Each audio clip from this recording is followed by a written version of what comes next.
तुकाराम महाराजांच्या पादुका पिंपरी चिंचवडच्या दापोडीत दाखल झाल्या। त्यावेळी पादुकांचं दर्शन घेण्यासाठी भाविकांची मोठी झुंबड उडाली।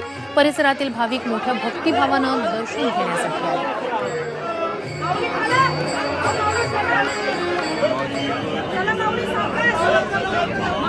आले। आज भक्तिमय वातावरणाचा आढावा घेतला आमचे प्रतिनिधी कैलास पुरी।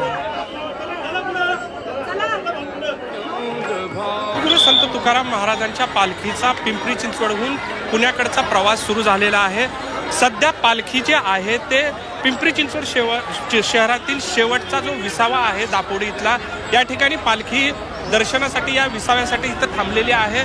परिसरातील भाविक जे आहेत ते मोठ्या भक्तिभावाने या ठिकाणी पालखीचं पादुकांचं दर्शन घेत आहेत।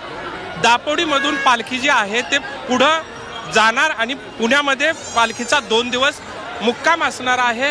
एकूणच मोठा भक्तिभावानं वारकरी जे आहेत ते मजल दर मजल करत लाडक्या विठुरायाच्या दर्शनासाठी पंढरपूरकडे रवाना झालेले आहेत आणि या पालखीबरोबर लाखो वारकरी जे आहेत ते पंढरपूरकडे प्रस्थान करत आहेत।